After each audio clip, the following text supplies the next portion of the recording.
सरकार ने वाहनों की स्क्रैपिंग को बढ़ावा देने के लिए एक बड़ी पहल की है। स्क्रैपिंग सर्टिफिकेट के साथ नए वाहन की खरीद पर रजिस्ट्रेशन फीस में अब 50% का डिस्काउंट मिलेगा। पूरी खबर जानते हैं समीर दीक्षित से। जी समीर, बताएं आखिर क्या खास तरह से और बढ़ावा देने के लिए स्क्रैपिंग को कदम उठाए जा रहे हैं। ऑटो सेक्टर में सर्कुलर इकोनॉमी को बढ़ावा देने और व्हीकल स्क्रैपेज स्कीम को अधिक सफल बनाने के मकसद से सड़क परिवहन मंत्रालय ने एक ड्राफ्ट नोटिफिकेशन जारी किया है, जिसके तहत अगर आप अपनी गाड़ी का व्हीकल स्क्रैपेज सेंटर में जाते हैं, उसको देते हैं और स्क्रैपेज सर्टिफिकेट हासिल करते हैं, तो नई गाड़ी के खरीद के समय जो रजिस्ट्रेशन टैक्स होगा उसमें 50% का डिस्काउंट मिलने का प्रस्ताव शामिल है। फिलहाल एक ड्राफ्ट नोटिफिकेशन जारी किया है। इस प्रस्ताव के साथ में ये कंसल्टेशन यानी कि स्टेक होल्डर कंसल्टेशन के लिए ड्राफ्ट जारी किया गया है, जिसको बाद में मूर्त रूप दिया जाएगा। इसका फाइनल नोटिफिकेशन जारी किया जाएगा। सरकार का मानना है कि इस तरीके के कदमों के जरिए वो ना सिर्फ लोगों को जिनके पास में पुरानी गाड़ियां हैं, 10 या 15 साल पुरानी पेट्रोल और डीजल गाड़ियां हैं, वो उनको स्क्रैपेज सेंटर में ले जा सकेंगे, नई गाड़ी खरीदेंगे, और साथ ही साथ जो रजिस्ट्रेशन टैक्स में जो डिस्काउंट है, और इसके अलावा तमाम ऑटो कंपनियों ने अपनी तरफ से भी कमिट किया है कि वो स्क्रैपेज सर्टिफिकेट के एवज में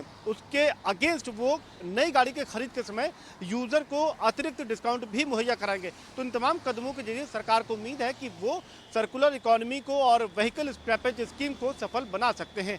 एक बड़ी तस्वीर के मुताबिक अगर आप देखें तो अभी देश भर में तकरीबन 90 स्क्रैपेज सेंटर हैं, लेकिन सरकार का मानना है कि इन तरीकों के कदमों के जरिए ये जो स्क्रैपेज सेंटर की जो संख्या है वो आने वाले समय में अगले 2 से 3 महीनों में इसको 100 पहुंचाया जा सकेगा और बहुत जल्द ये आंकड़े में तेजी लाई जा सकेगी। तो कुल मिलाकर के ऑटो सेक्टर के लिए और तमाम उन लोगों के लिए जिनके पास पुरानी गाड़ियां हैं, विशेषकर BS3 गाड़ी या BS2 गाड़ियां हैं, उनके लिए ये एक पॉजिटिव खबर यहाँ पे बनती हुई नजर आ रही है।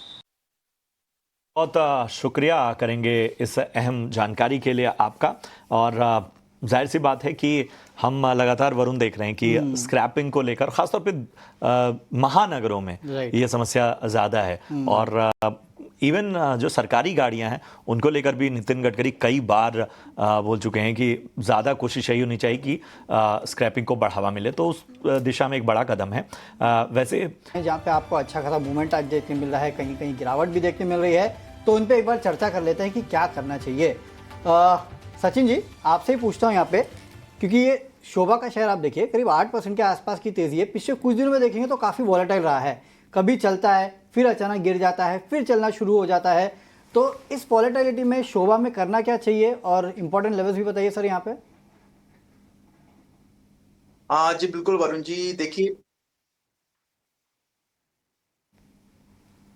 आज के ट्रेडिंग सेशंस में एक अच्छा रिवर्सल्स यहाँ पे फॉर्म होता हुआ नजर आ रहा है। हालांकि इसका कंफर्मेशन हमें नेक्स्ट ट्रेडिंग डे पे देखने को मिलेगा, और मुझे लग रहा है कि अगर स्टॉक जो है वो 1250 इस लेवल के ऊपर सस्टेन कर लेता है तो फिर पॉसिबली एक रिबाउंड जो है वो यहाँ से एक्सपेक्टेड रहेगा कमिंग डेज में। एंड 1250 के ये लेवल्स इंपॉर्टेंट रहेंगे। इसके ऊपर अगर क्लोजिंग हमें देखने को मिलती है तो फिर अपसाइड मोमेंटम्स करीब 1350 1380 तक के लिए कंटिन्यू होता हुआ नजर आ सकता है। अभी के लिए लगता है बेस बनता हुआ नजर आया है चार्ट्स पर, और वो है करीब 1150 के आसपास में।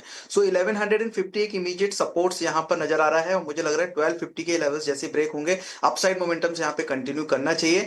स्ट्रक्चर्स थोड़ा सा यहां पर रिवर्सल साइंस देता हुआ नजर आ रहा है, बट उसका कंफर्मेशन नेक्स्ट ट्रेडिंग डे पे होगा। So focus should be on the closing. 1250 will be the important level. उसके ऊपर क्लोजिंग अगर हमें देखने को मिलती है और तो यहां से जो है वो फर्दर एक रिवर्सल एक्सपेक्टेड रहेगा सुबह के अंदर।